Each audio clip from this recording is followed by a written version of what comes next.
له يا سيد أنا رجعت على لبنان، أتمنى أنك ترجع كمان على لبنان.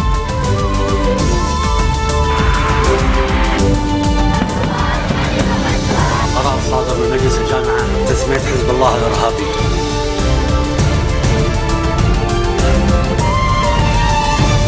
Good afternoon. You're watching the English newscast on Future Television. I'm Yuna Naufal, and these are today's top stories. Public Works and Transport Minister Ghazi Zaiter says that an amount of $400,000 is required to buy equipment to complete the security procedures at the airport. The hijacker who diverted an Egypt Air flight to Larnaca Airport in Cyprus is arrested, and his motives remain unclear. Taliban militants who killed more than 70, many of them children, in a brutal Easter weekend bombing mocked Prime Minister of Pakistan with a tweet that declares war has reached his doorstep. Public Works and Transport Minister Ghazi Zaiter says that an amount of $400,000 is required to buy equipment to complete the security procedures at the Rafiq Hariri International Airport. He was quoted today during a meeting saying, "We need funding to buy equipment that will serve to the airport safety and security. An amount of $400,000 is needed to complete the measures at the airport. If the funds were not approved at the cabinet, I will start the project with the available funds." Zaiter's comments come after Interior Minister Nuhad Mashnout raised fears last week, saying that the airport suffers from security gaps. He vowed while on a visit to Britain that he will exert efforts to address the security situation at the terminal hours after suicide bombers killed 35 people and wounded over 200 at Brussels airport in Belgium. Unknown assailants tossed a hand grenade in the Al Fawkani Street at the Ain al-Hilwa Palestinian refugee camp near the southern city of Saida. The grenade attack was followed by machine gun fire at the grocery market conjunction. Tensions were high at the camp after an Islamist militant shot dead a member of the secular Fatah movement. An unknown gunman retaliated by killing the man's brother, Omar al-Natur, a member of Bilal Badr's group. Opened fire as well at Fatah movement member Abed Kiblawi, killing him on the spot of the intersection of Al-Fawkani Street's grocery market. The two parties went on alert after the incident, which prompted the Joint Palestinian Security Force to intervene in a bid to contain the situation. But tensions flared again in the evening after unknown assailants killed Hamza's Natur, Omar's brother. 4 to 5 more passengers were seen leaving an Egypt Air plane hijacked and diverted to Larnaca Airport in Cyprus. It was not clear how many people were left on board the aircraft, but the hijack is officially over. Earlier, Egypt Air reported 4 foreign passengers and 7-member crew had been left on board after about 49 people were released. Citing security sources, Cypriot state media reported that the motives of the hijacker appeared personal and had asked to contact his ex-wife, who lives in Cyprus. Cyprus Foreign Ministry identified the hijacker as Saif al-Din Mustafa and said he has been arrested. It did not provide further details, but the Cyprus state broadcaster reported the hijacker had demanded the release of female prisoners in Egypt, where the government is facing an Islamist militant insurgency based in the Sinai Peninsula.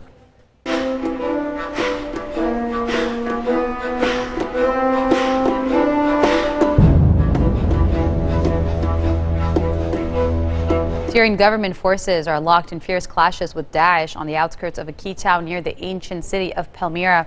Just 2 days after seizing Palmyra from Daesh, pro-government fighters advanced southwest towards the extremist hill town of Al-Qaraitain. They seized a series of hilltops overlooking the town during the night and battled Daesh militants into the afternoon, according to the Syrian Observatory for Human Rights, which relies on witnesses on the ground. The Britain-based Monitor said the troops were backed by both Syrian and Russian air raids. Daesh seized Al-Qaraitain in August 2015, kidnapping at least 230 people, including dozens of Christians, and razing its famed Marilyan monastery. The town lies on a key road linking Palmyra with the Kalamun region of Damascus province to the west. Government forces overran Palmyra on Sunday and vowed to use the city as a launch pad for military operations against other Daesh-held towns in the area. Coming up next, Melissa McCarthy walks the red carpet with her director husband for the power couple's new comedy, The Boss. Stay with us. We'll be right back.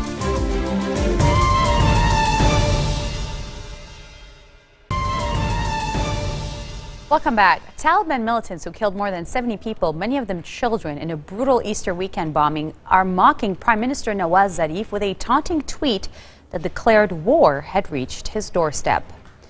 The mocking words came as parks were reopened with tight security in an atmosphere of fear and tension across Lahore in Pakistan, though Gulshan-e-Iqbal Park, where the carnage took place, remained closed. Hundreds were injured when explosives packed with ball bearings ripped through crowds near a children's play area in the park where families had gathered to enjoy a warm Sunday evening. Sharif vowed in a televised address on Monday to avenge the attack in the provincial capital, a stronghold for his ruling Pakistan Muslim League. The attack is the worst so far in 2016 for a country grimly accustomed to atrocities and will further fray interreligious ties in the Muslim-majority nation. 1 week after 3 bomb blasts tore through the city's airport and metro system and killed at least 35 people, Brussels is tentatively going back to work. After 3 days of mourning and the long Easter weekend, the city is slowly returning to normal, though the events of last week remain at the front of people's minds. Many commuters on the busy Arts-et-Loire road in the heart of the EU's capital's European quarter took a moment to reflect in front of the heap of flowers that had built up in front of Maalbeek Metro, site of one of the explosions. Now, one person who works in the area said that one of her friends was aboard the metro attack, but 1 carriage away from the suicide bomb explosion, she escaped unscathed. On Monday, Belgian prosecutors released a man they had charged in connection with last week's deadly Brussels bombing, saying they did not have enough information to justify holding him. The U.S. Justice Department says it successfully accessed data stored on an encrypted iPhone used by one of the San Bernardino shooters and asked a court to withdraw an order compelling Apple to assist, according to a court filing. The abrupt end to a confrontation that has transfixed the tech industry was a victory for Apple, which vehemently opposed a court order obtained by the Justice Department that would have required it to write new software to get into the iPhone used by one of the shooters. But the larger fight over law enforcement access to encrypted information is by no means over. The technology industry is adamant that anything that helps authorities bypass the security features of tech products will undermine security for everybody. U.S. officials say last week that they were hopeful they would be able to unlock the iPhone without help from Apple. A police officer was shot and wounded in the U.S. Capitol complex, and the gunman captured, a source citing information from the Sergeant at Arms office in Congress. Gunshots were heard in the U.S. Capitol. Visitor centers and workers were told to shelter, and there was confusion in early accounts about what exactly had occurred. The source said the officer's wounds were not serious. A U.S. Capitol police officer who asked not to be identified said that the suspected shooter was being transported to the hospital. The officer did not identify or describe the suspect, and he added that there were no additional suspects at all. Congress is in recess with few lawmakers in Washington, but the shooting happened just a few hours after a drill for an active shooter took place at the Capitol, creating further confusion. The Secret Service temporarily cleared tourists from the area surrounding the White House after the incidents, but activities quickly went back to normal. U.S. presidential candidates Hillary Clinton, Ted Cruz, and John Kasich addressed voters across Wisconsin as the state gets ready for its primary contest next week. Speaking in Madison, Democratic presidential frontrunner Hillary Clinton rebuked Senate Republicans for denying a hearing to U.S. Supreme Court nominee Merrick Garland, accusing them of obstructionism, and warned of dangers if Donald Trump is appointed the next justice. In Altoona, Republican presidential candidate Ted Cruz said he was focused on finding real solutions to real problems in the United States. We chose a president. We chose him twice. And now Republicans in the Senate are acting like our votes didn't count and that President Obama is not still our nation's leader. Now, I'll tell you, those are not high-minded principles. They are low-minded politics. And today, I'm adding my voice to the chorus, asking Senator Grassley to step up and do his job. I recognize that the favorite thing for folks in the media to cover is Donald Trump's latest tweet late at night. But let me give an answer for the American people. Who cares?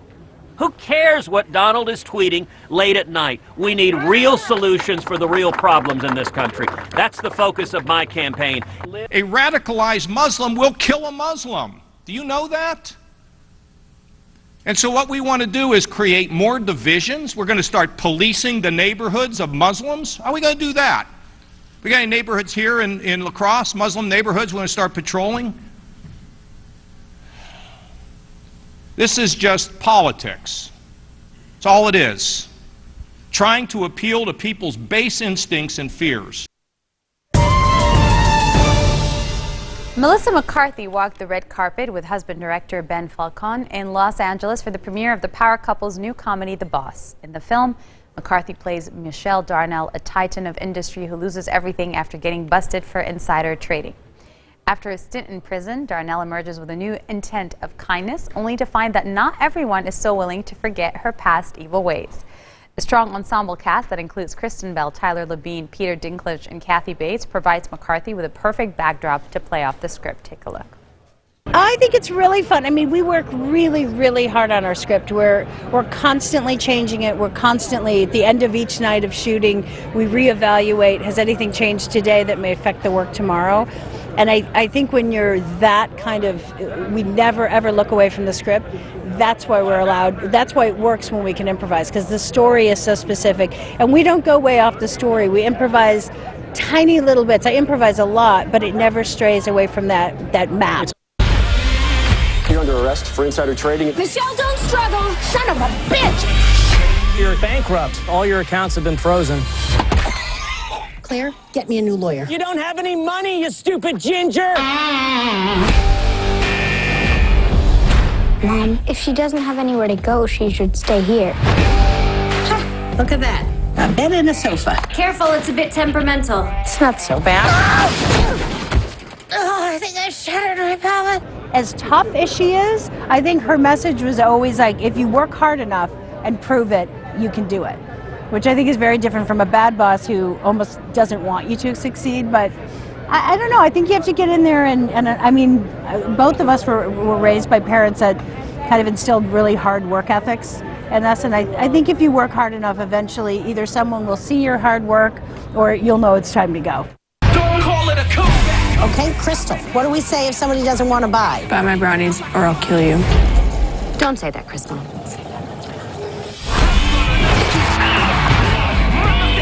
Hey, this is where dandelions sell. Bitch.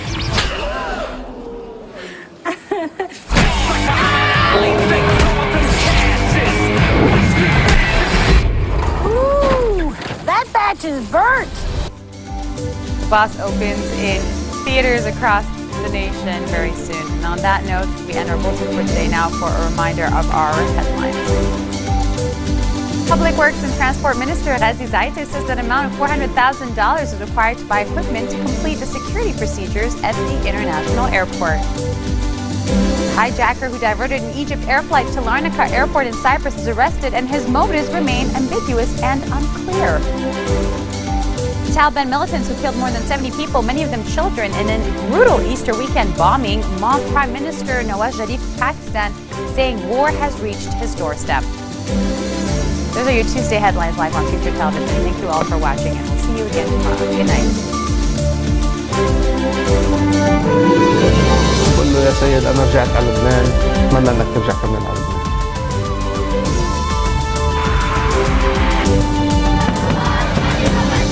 قرار صادر من مجلس الجامعة تسمية حزب الله الإرهابي.